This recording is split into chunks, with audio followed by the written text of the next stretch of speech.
Friends, story start करने से पहले please subscribe my channel, like my video and click on the bell icon. अब हम चलते हैं अपनी स्टोरी की जानिब। टुडे इश्क। अहमद इरफा को कहता है कि तुम मेरे दिल बहलाने का सामान हो, और उसके बाद इरफा को शदीद गुस्सा आ जाता है। तो तुमने मुझसे शादी बस अपनी हवस मिटाने के लिए की थी?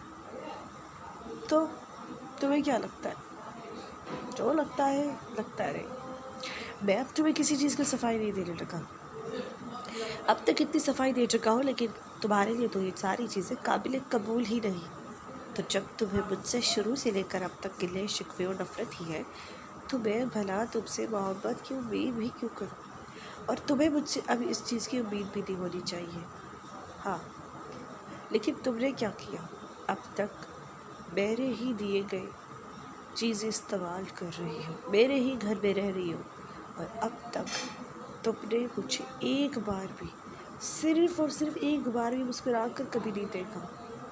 और अगर कुछ कह दिया हो तो सारी गलती मेरी निकल आती है। तुम्हें नहीं लगता कि मैंने तुम्हें कुछ ज़्यादा ही सिर पर चढ़ा रखा है? इतनी इज्जत अगर मैंने किसी को और को भी दी होती ना, तो अब तक कम से कम उसने मुझे अपनी ज़िंदगी का मसीहा मान लिया होता। तुम हो कौन जो मैं तुम्हें मसीहा मानूं? तुम मसीहा नहीं हो, पर एक शैतानुमा इंसान ज़रूर हो। सही है, कहती रहो, जो कहना है कहती रहो, पर याद रखना एक एक जुमले का कॉन्सिक्वेंसेस जो होगा ना, अब वो भी तुम देख लेना, क्योंकि अब मुझसे ये ज़्यादा बनावटी चीज़ें नहीं बनी जाती। आज के बाद इस घर में वही होगा जिसका रूल और रेगुलेशन मैं इस घर पर लगा दूँगा। और हाँ, तुमने अगर किसी से भी हमारे रिलेशन के बारे में डिस्कस किया, या फिर अपनी फ्रेंड के साथ मिलकर कहीं भी जाने की कोशिश की भी सिर्फा, तो अभी तक तो मैंने तुम्हारे साथ कुछ भी नहीं किया, कुछ नहीं कहा तुम्हें। लेकिन याद रखना, फिर वो अगला पल तुम्हारी ज़िंदगी का सबसे बड़ा भयानक सच भी हो सकता है। और रही बात तुम्हारे साथ खेलने की, तो अगर मुझे खेलना होता तो मैं बहुत पहले ही खेल चुका होता। पर प्यार करता था तुमसे, पर तुम्हें तो उसकी कोई कद्र कीमत ही नहीं है। सही कहा है, कुछ लोगों को कुछ चीज़ें हज़म ही नहीं होती। फ्री में मिल गया हो ना मैं तुम्हें, इसीलिए तुम्हें मेरी वर्थ का नहीं पता। पर कोई बात नहीं मिसरफ़ा, अब तुम्हें मेरी वर्थ का पता चलेगा। और हाँ, अपना बैग पैक कर लो। पर क्यों? क्योंकि तुम यहाँ से जा रही हो। बहुत बर्दाश्त कर लिया मैंने तुम्हें, और अब नहीं। अब तुम्हें किसी भी कीमत पर वही करना होगा मुसरफ़ा जो मैं चाहता हूँ। तो ऑप्शन है तुम्हारे पास। एक ऑप्शन ये है कि तुम अपनी माँ के घर चले जाओ और डिवोर्स पेपर्स तुम तक पहुँच जाएंगे, और दूसरा ऑप्शन ये है कि तुम यहीं रहो, क्योंकि अगर तुमने डिवोर्स ले भी लिया तो ये तुम्हारी फैमिली की सेहत के लिए ठीक नहीं रहेगा। याद रखना, मैं तुम्हारे साथ नहीं रहना चाहती। तुम मत रहो, किसने कहा रहो, लेकिन फिर अपनी फैमिली की जो भी हालत होगी उसकी जिम्मेदार तुम खुद होगी। तुम मुझे धमकी देने पर आ चुके हो। हाँ, धमकी देने पर आ चुका हूँ। अगर तुमसे शादी करने के लिए इतनी हदें पार कर सकता हूँ, तो तुम सोच सकती हो कि तुम्हारे करीब आने के लिए मैं कितनी हदें पार कर सकता हूँ। और वैसे भी इस बार ये तुम नहीं बोल सकती कि मेरा मज़हब मुझे इस चीज़ की इजाज़त देता है या नहीं। शादी तो हो चुकी है, अब तो हम लीगली हस्बैंड वाइफ है। और अगर अब तुम्हारी वजह से, सिर्फ और सिर्फ तुम्हारी वजह से मेरा एक बार भी दिल टूटा, तो फिर अपने भयानक इल्जाम तक मैं तुम्हें खुद ही पहुंचा दूंगा। आखिरी बात समझा रहा हूँ वार्निंग देकर। अगर अगले 24 घंटों तक तुमने मेरी बात को सीरियसली नहीं लिया, तो फिर तुम उसके कॉन्सिक्वेंसेस 48 घंटों पे ज़रूर देख लोगी।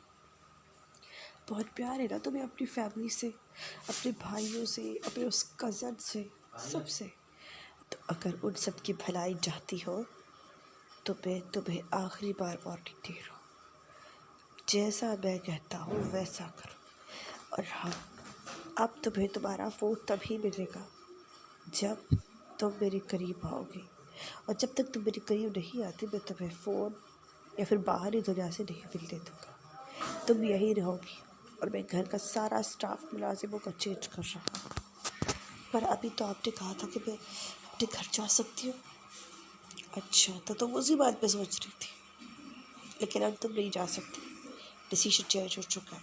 ऐसा नहीं हो सकता, हर डिसीजन आप नहीं ले सकते, ठीक है? मैं नहीं ले सकता डिसीजन। तुम्हें भी तो मौका दिया था डिसीजन लेने का, तो तुमने क्या डिसीजन लिया?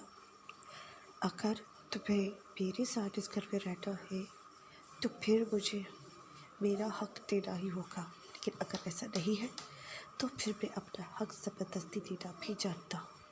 और एक बात याद रखना, जब तक मैं नहीं चाहता तुम किसी से कोई कांटेक्ट नहीं कर सकती। अगर तुमने कांटेक्ट किया तो मैं तुम्हें कुछ नहीं कहूँगा। तुम्हारे उस अजीज़ व अकारिब वो सबक सिखाऊंगा कि वो सोच भी नहीं सकता। अब तक तुम्हें मेरी मोहब्बत का, मेरे खुलूस और वफा का गलत इस्तेमाल किया है ना, अब तुम देखो मैं तुम्हारे साथ क्या करता हूँ। वो अहमद उसके लिए एक बॉक्स लाता है, जिसे देख के वो काफ़ी हैरान हो जाती है। अब इसमें भला क्या है? इसमें वो कुछ है जिसे तुम सोच भी नहीं सकती। वो उसके लिए बहुत सारी नई चीज़ें लाया होता है। उसमें एक ड्रेस भी होता है जो वेस्टर्न ड्रेस होता है।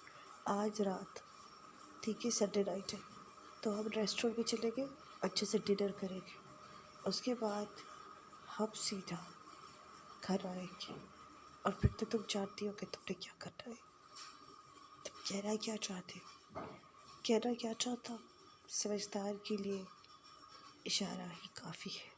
मैं तुम्हें तुम्हारे मकसदों में कामयाब नहीं होने दूँगी, ठीक है? लेकिन तुमने अगर इस बार मेरी बात नहीं मानी तो अगली बार तुम्हारे साथ जो होगा उसका जिम्मेदार कम से कम मैं नहीं हूँ। वो अपना हुक्म सादिर कर कर वहाँ से चला जाता है और वहाँ उन सारी चीज़ों को देखकर वो बहुत हैरान और परेशान हो जाती है, क्योंकि उसे अब उसकी किसी भी चीज़ पे कोई ट्रस्ट नहीं होता। वो सारी चीज़ें फेंकने का सोच देती है। जब तक वो उसका वो ड्रेस फेंकने वाली होती है वो शख्स आ जाता है। तुम्हारी इतनी हिम्मत कि तुम ये ड्रेस फेंक रही हो अभी, ठीक है, फेंक दो।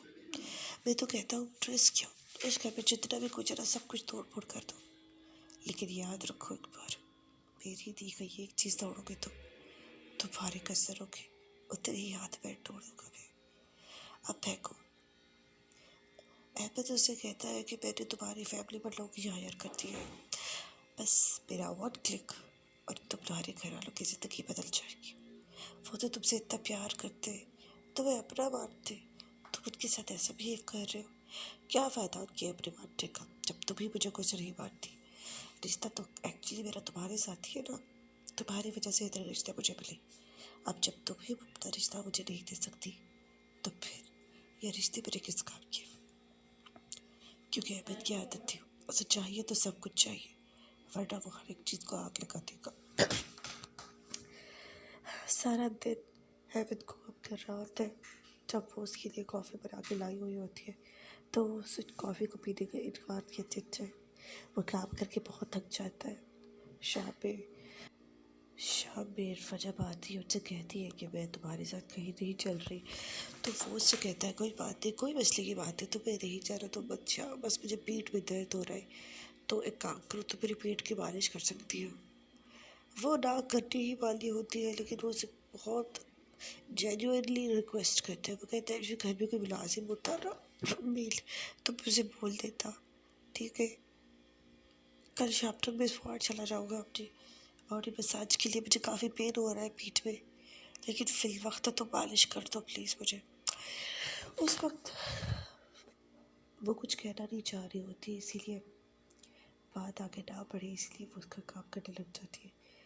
जैसे ही वो अपनी शर्ट निकाल के बेड पे लेट जाता है, वो उसकी पीठ की मालिश करने लगती है और उसे मालिश इतनी अच्छी लग रही होती है कि वो मालिश करवाते ही रील्स हो चुका होता है। लेकिन इरफा को तो ये पता ही नहीं होता। वो 1 घंटे तक जब मालिश करती है और जब वो उससे मुखातिब करती है कि अभी बैठ जाओ बस हो गया, तो उसे कोई रिप्लाई नहीं आता। जब वो धीरे से देखती है तो पता चलता है वो शख्स तो नींद सो चुका है।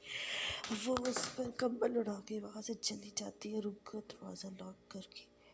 वो पहले तो बहुत डरी हुई होती है, लेकिन जब हाथ धो के आती है और देखती है कि अहमद का फ़ोन वहीं बाहर पड़ा हुआ है, तो वो उसका फ़ोन चलाने लग जाती है। और जब वो उसका फ़ोन चलाते देखती है तो वो देखती है कि उसकी फ्रेंड ने उसे वहाँ कॉल्स किए होते हैं, और जब वो कॉल पिक करती है तब आराम से वो उससे बात करने लगती है। वहाँ इरफान क्लास पर तो नींद सो रहा होता है, ऐसा उसे लग रहा होता है। जब काफ़ी टाइम होता है वो नींद से उठता है और वो देखता है कि उसके पास फ़ोन नहीं है, तो वो बाहर आता है। जब वो बाहर आता है देखता है कि वो किसी से बात कर रही है, तो वो दाव देखता है तो दाव सीधा उससे फ़ोन छीन लेता है। और फ़ोन छीनने के चक्करों में वो ये भी नहीं देखता कि उसके बाल भी साथ में आ गए, तो उसके बाल भी थोड़े से खिंच जाते हैं, जिसकी वजह से वो चीखना शुरू कर देती है। अब कॉल पे जो इंसान था उसको उसकी चीखें सुनाई देती है, और जब उसने सुना तो उसे पता चला कि वो उसका वो दूर वाला फ्रेंड ही था।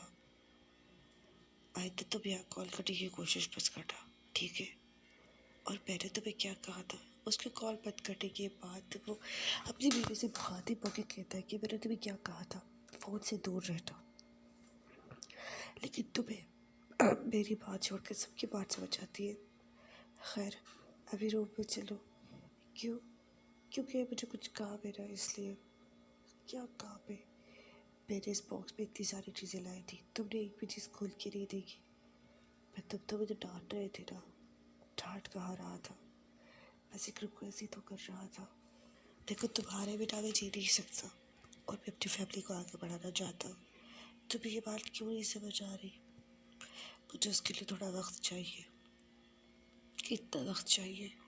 जितना वक्त चाहिए मैं तुम्हें वक्त देने के लिए तैयार हूँ, लेकिन इस बार एक बात याद रखना, तुम्हें मुझे एंड में हाँ ही कहना पड़ेगा। तुम्हें 1 महीना चाहिए, 2 महीने चाहिए, या फिर 6 महीने में तुम्हें देने के लिए तैयार हूँ, लेकिन तुम्हें वही करना पड़ेगा जैसा मैं चाहता हूँ। वो बहुत डर जाती है। अच्छा, तो ये आप क्या कर रहे हो? वो कबर्ड से ज्वेलरी बॉक्स निकालता है और नेकलेस दिखा रहा होता है कि देखो ये कितना अच्छा नेकलेस है ना। हाँ, बहुत अच्छा है। चलो मैं ये नेकलेस तुम्हें पहना देता हूँ। वो ये नेकलेस पहनना नहीं चाह रही होती, लेकिन वो ज़बरदस्ती वो नेकलेस उसे पहना देता है। उसके बाद वो उससे कहता है कि चलो एक सेल्फ़ी ले लेते हैं हम, जिसके बाद वो वही सेल्फ़ी अपने वॉलपेपर पे लगा देता है। और वो उससे कहती है कि तुमने ये सब कुछ क्यों किया, पिक्चर निकाली, पहले मुझे गिफ्ट दिया। देखो यार, मैं तुमसे कितना भी नाराज़ क्यों ना हो जाऊँ, लेकिन तुम्हें देखकर मेरा गुस्सा हवा सा हो जाता है। एक पल भी तुम्हारे बिना नहीं जी सकता है। बेहतर यही है ना कि तुम्हें मेरे सामने हथियार डाल दो, लेकिन इस वक्त फ़र्क कोई हथियार डालने के मूड में नहीं होती है। ये सारा उसका एटीट्यूड देखकर उसे भी गुस्सा आने लग जाता है कि अब उसे करना क्या चाहिए। खैर, इस वक्त वो कुछ नहीं कह सकता था। वो चुपचाप अपना तकिया उठाए बाहर चला जाता है दूसरे रूम में सोने के लिए। जब अगले दिन सुबह को वो नींद से उठता है तो वो देखता है कि कमरे में चेक करने जाता हूँ कि वो नींद सो रही है या नहीं। जब वो कमरे में जाता है तो उसे पता चलता है कि वो वहाँ पे नहीं है, तो वो बहुत डर जाता है। लेकिन जब वो किचन की तरफ देखता है तो वो देखता है कि वो किचन में काम कर रही है और वो उसके बाल भी बने हुए नहीं है। तो वो वहाँ से हेयर बैंड उठाता है, फिर उसके बाल बना देता है। जब वो उसके बाल बना रहा होता है तो वो बहुत डर जाती है कि मतलब तुम यहाँ कैसे मेरे बाल बना रही हो तुम? हाँ, वो तुम काम कर रही हो ना, तो तुम्हें थोड़ा सा प्रॉब्लम हो रहा है बालों की वजह से। मैंने सोचा मैं तुम्हारे बालों पे ये बैंडेज लगा देता हूँ, तो तुम्हारे बालों को तुम्हारे चेहरे पर नहीं आएगी और फिर तुम्हें काम करते आसानी होगी। अच्छा, ठीक है। मिशी उस को लगता है कि इस वक्त उसका मूड अच्छा है तो वो उससे बात कह दे।